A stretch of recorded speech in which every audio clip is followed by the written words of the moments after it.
चलिए आज जरा समय में पीछे चलते हैं, एक ऐसे मोड़ पर जहां एक पूरी सदी खत्म हो रही थी और एक नई शुरू। साल था 1900। 19वीं सदी जा चुकी थी, पर उसकी जो परछाई थी ना, वो अभी भी भारत पर बहुत गहरी थी।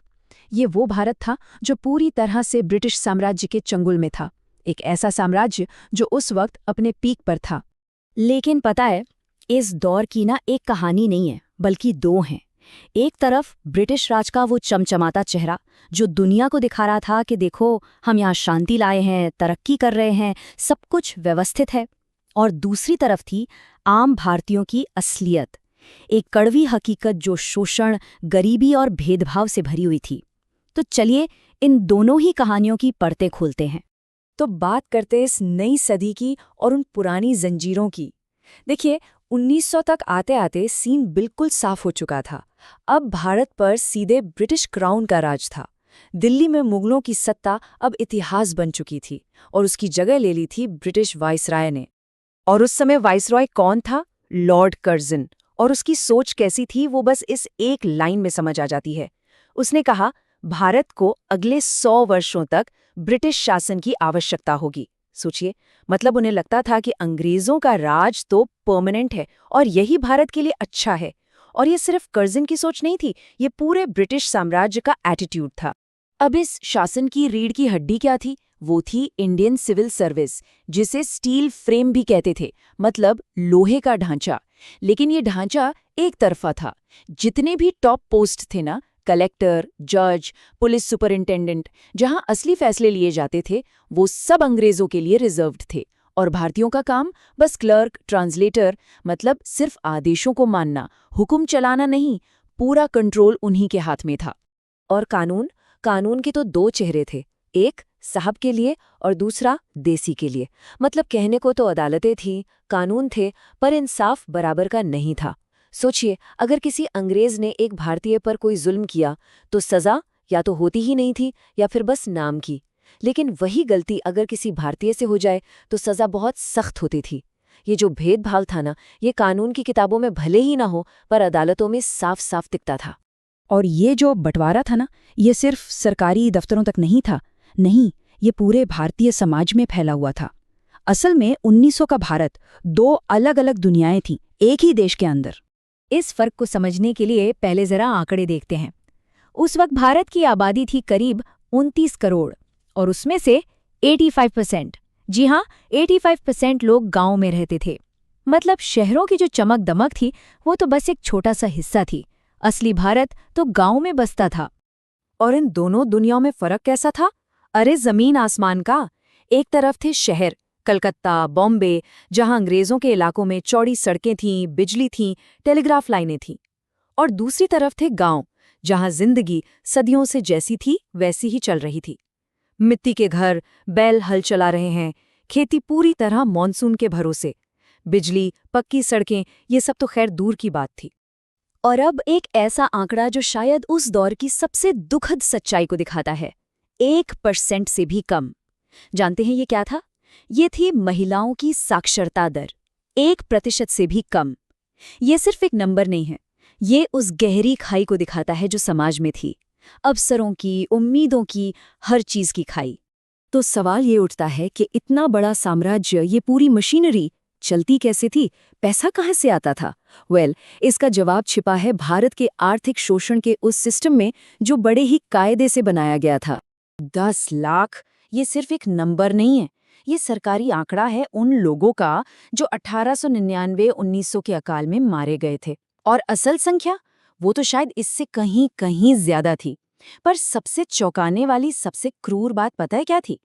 एक तरफ लोग यहाँ भूख से मर रहे थे और दूसरी तरफ भारत से अनाज का एक्सपोर्ट ब्रिटेन को और दूसरी कॉलोनियों को वो चालू था। इससे ज्यादा बेरहमी और क्या होगी? ये अंग्रेजी शासन के असली चेहरे को साफ दिखाता है। इस पूरे खेल को, इस शोषण को दादा भाई नौरोजी ने एक नाम दिया था, ड्रेन ऑफ वेल्थ, मतलब देश की संपत्ति का बाहर बह जाना।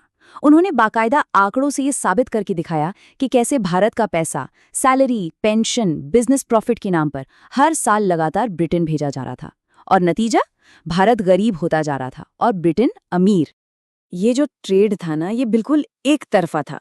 यहाँ से कच्चा माल जैसे कॉटन, जूट, चाय सब सस्ते में ब्रिटेन जाता था और वहाँ की फैक्ट्रियों में उसी कच्चे माल से बने कपड़े, मशीनें वो सब महंगे दामों पर वापस भारत में बेचे जाते थे। तो हुआ क्या, भारत के अपने जो उद्योग थे जैसे हैंडलूम का काम करने वाले बुनकर, वो सब बर्बाद हो गए, उनका काम ही छीन लिया गया। हाँ, रेलवे लाइंस बिछाई गईं और इसे तरक्की का सिंबल बताया गया। पर सवाल ये है कि ये तरक्की किसके लिए थी? असल में रेलवे के दो मेन मकसद थे। पहला, देश के कोने कोने से कच्चा माल बंदरगाहों तक जल्दी से जल्दी पहुंचाना ताकि उसे इंग्लैंड भेजा जा सके, और दूसरा, अगर कहीं कोई विद्रोह हो तो फौज को तेजी से वहां पहुंचाना। तो ये जो तरक्की दिख रही थी वो असल में कंट्रोल और शोषण का एक बहुत ही मजबूत हथियार थी। लेकिन कहते हैं ना, हर एक्शन का एक रिएक्शन होता है। जितना दबाव बढ़ता है उतनी ही तेजी से चिंगारी भड़कती है। तो इस दमन और शोषण के अंधेरे में ही भारत में एक नई चेतना, एक नेशनल अवेकनिंग जन्म ले रही थी। इसका एक बड़ा उदाहरण था इंडियन नेशनल कांग्रेस, जो 1885 में बनी थी। शुरू में इसके जो नेता थे, जिन्हें हम मॉडरेट्स या नरमपंथी कहते हैं, वो याचिकाओं पर, अर्जियों पर यकीन करते थे। मतलब चिट्ठियां लिखकर सुधारों की मांग करते थे। लेकिन जब सालों तक उनकी बात नहीं सुनी गई तो फिर सीन में आए तिलक और लाला लाजपत राय जैसे गरमपंथी नेता। उन्होंने कहा, नहीं, अब याचिकाएं नहीं, अब प्रतिरोध होगा। हम अपने अधिकार मांगेंगे नहीं, छीन कर लेंगे। और इस जागरण को फैलाने का सबसे बड़ा हथियार क्या बना? प्रेस। उस दौर के अखबार, केसरी, द बंगाली, अमृत बाजार पत्रिका, ये सिर्फ खबरें नहीं छापते थे, ये ब्रिटिश सरकार की नीतियों की धज्जियां उड़ाते थे, लोगों तक राष्ट्रवाद की सोच पहुंचा रहे थे।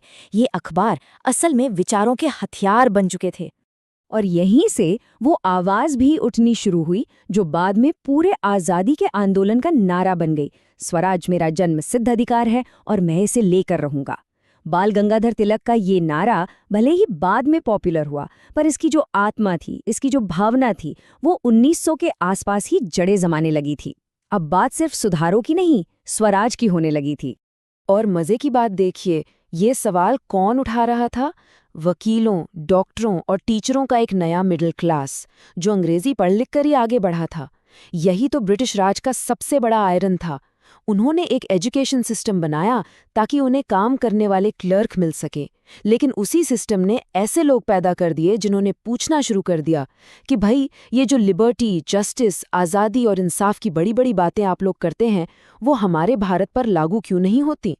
तो कुल मिलाकर 1900 का भारत एक ऐसे ज्वालामुखी के मुहाने पर खड़ा था जहां ऊपर से तो सब शांत दिख रहा था, लेकिन अंदर एक लावा उबल रहा था, एक तूफान पनप रहा था। कह सकते हैं कि आग की लपटें अभी भले ही ना उठी हों, लेकिन धुआं सबको साफ साफ दिखाई दे रहा था। ऊपर से ब्रिटिश राज एक मजबूत किले जैसा लगता था, पर उसकी नींव में असंतोष का धुआं भर चुका था। और ये धुआं इस बात का साफ इशारा था कि बहुत जल्द एक बड़ा धमाका होने वाला है। और हुआ भी वही। 1900 में जो चिंगारी सुलग रही थी, वो अगले कुछ ही सालों में आग बन गई। 1905 में बंगाल का बंटवारा हुआ, फिर जलियांवाला बाग, असहयोग आंदोलन, नमक मार्च, ये सब उसी उबलते हुए लावा का नतीजा थे जिसके बीज सन 1900 में ही बो दिए गए थे। तो ये सब हमें एक बहुत ही गहरे सवाल पर लाकर छोड़ देता है कि आखिर किसी देश की, किसी राष्ट्र की आत्मा जागती कैसे है? सदियों की गुलामी के बाद बदलाव की वो पहली लहर उठती कहाँ से है? शायद वो छोटे छोटे सवालों से, कुछ साहसी आवाज़ों से और उस धुएं से शुरू होती है जो आखिरकार आग बन ही जाता है। ठीक वैसे ही जैसा 1900 के भारत में हो रहा था।